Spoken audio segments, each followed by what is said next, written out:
నమస్తే. నేను మీ కుప్ప పద్మిని. ఇన్నాళ్ళు మీ సపోర్ట్‌ని నాకందిస్తూ, మీ ప్రేమని నాకందిస్తున్న ప్రతి ఒక్కరికి కృతజ్ఞతలు.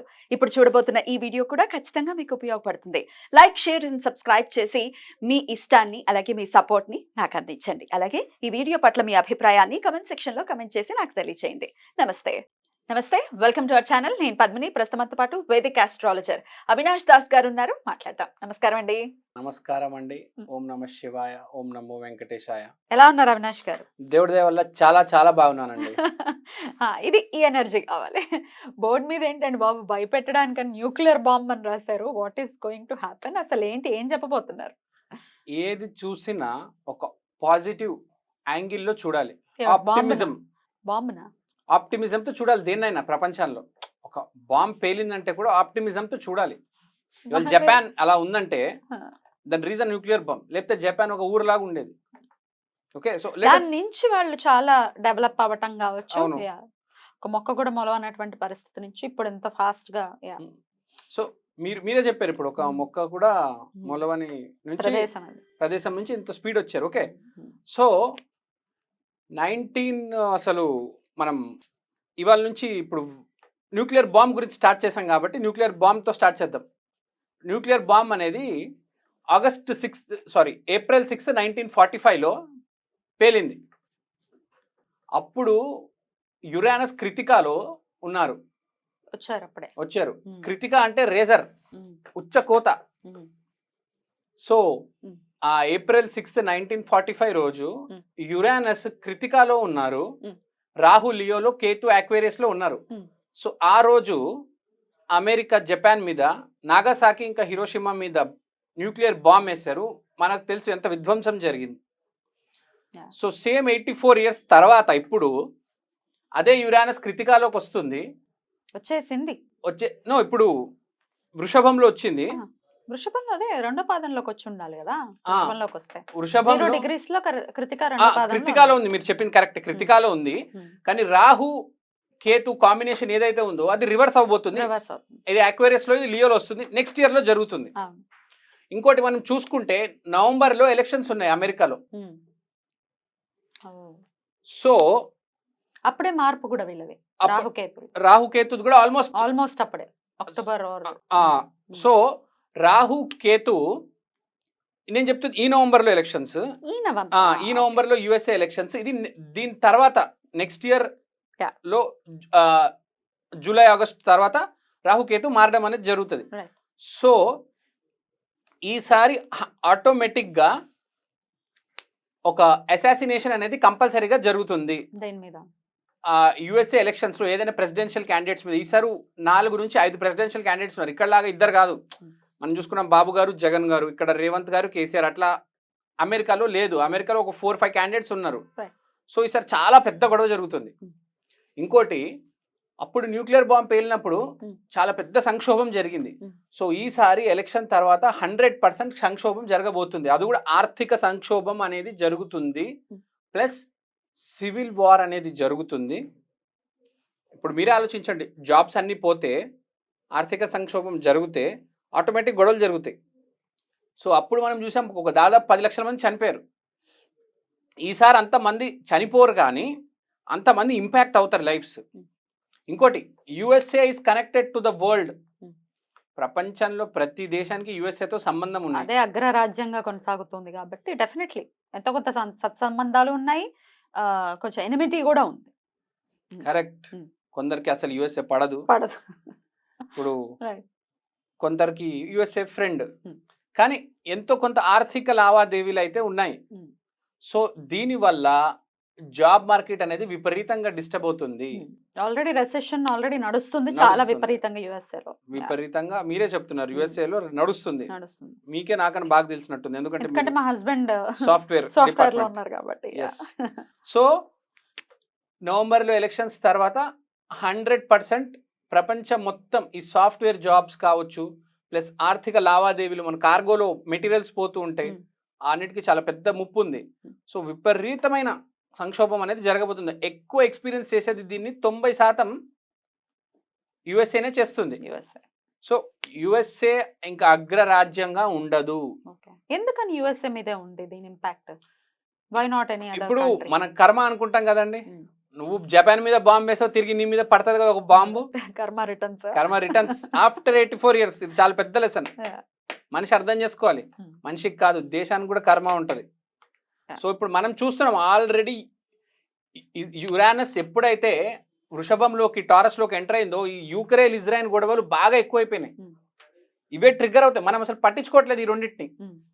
కానీ ఈ రెండింటి ట్రిగ్గర్ అవడం వల్లనే నెక్స్ట్ ఇయర్ జూన్ జూలై తర్వాత ఎప్పుడైతే రాహు అక్వేరియస్లో వెళ్ళిపోతుందో, కేతు లియోలో వెళ్ళిపోతుందో, అదే అంటారు ఫైర్ అండ్ వాటర్ ఎయిర్లోకి వచ్చేస్తాయి.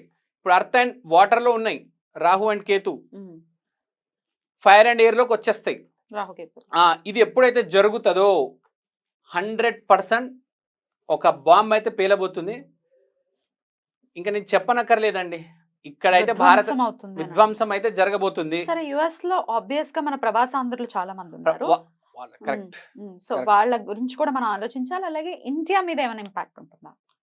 మీరు చెప్పింది కరెక్ట్. ఇప్పుడు భారతదేశంలోనే ఒకటి చెప్తానండి, ఫ్రాంక్గా భారతదేశంలో చెప్పాలంటే సాఫ్ట్వేర్ మీద డిపెండెంట్ కుటుంబాలు ఎన్ని ఉంటాయి నాకు తెలిసి హార్డ్లీ 7 to 8% ఉంటాయండి.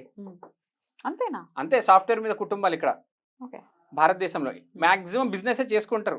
రోడ్డు మీద స్టాల్స్ ఉంటాయి, లేకపోతే షాప్స్ ఉంటాయి, లేకపోతే వ్యాపారాలు ఉంటాయి. సాఫ్ట్వేర్ మీద 7 to 8% ఉన్నారు.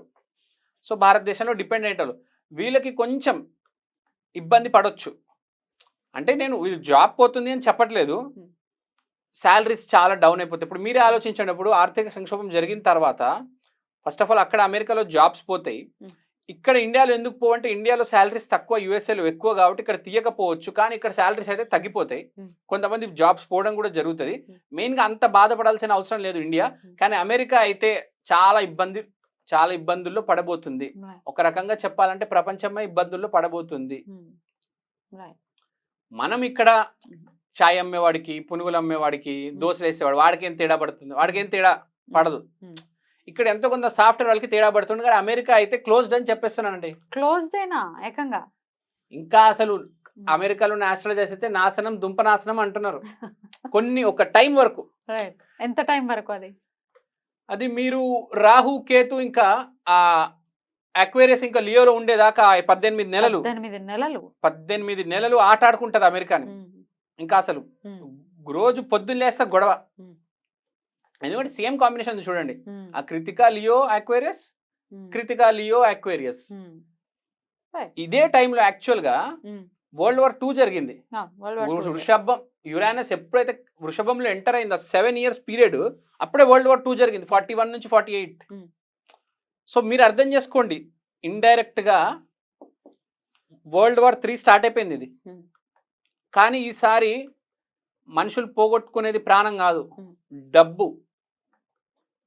So America main. అప్పుడు మనం World War II చూసుకుంటే కూడా ఇండియా పెద్దగా చెప్పాలంటే World War IIలో యాక్టివ్గా లేదు, ప్యాసివ్గానే ఉంది. మెయిన్గా ఉన్నది ఏంటి అప్పుడు జరిగింది? ఇగోండి మీకు చూపిస్తాను, ఇక్కడ రాశాను నేను. జర్మనీ ఇంగ్లాండ్ మీద బాంబులు వేస్తుంది, ఫ్రాన్స్ నేమో ఇన్వైట్ చేస్తుంది.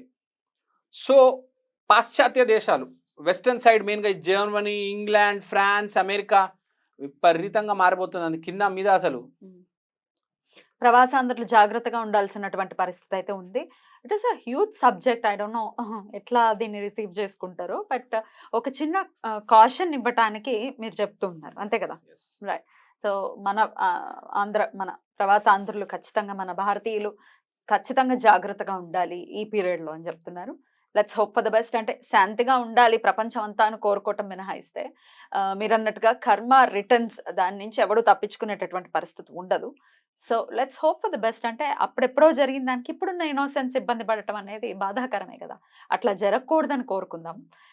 అంతేనా? ఇంకేమైనా చెప్పాలా మీరు? ఒకటే చెప్తాను ప్రవాసాంధ్రులకి, మీ రియల్ ఎస్టేట్ ఏదైనా అమెరికాలో ఇన్వెస్ట్మెంట్ ఉందంటే జాగ్రత్తగా చూసుకోండి. ఎక్కువ శాతం క్యాష్లోనే డబ్బులు పెట్టుకోండి, గోల్డ్లో పెట్టుకోండి, స్టాక్స్లో పెట్టుకోండి.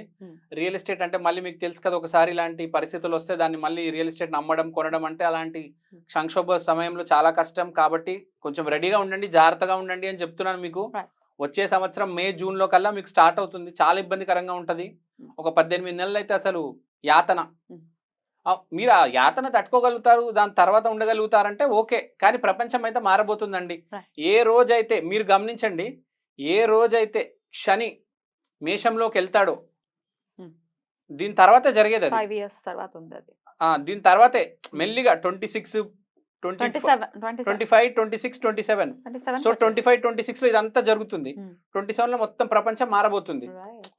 So I mean to say step by step అంతా మారుతుంది కాబట్టి డబ్బులన్నీ జాగ్రత్తగా పెట్టుకోండి.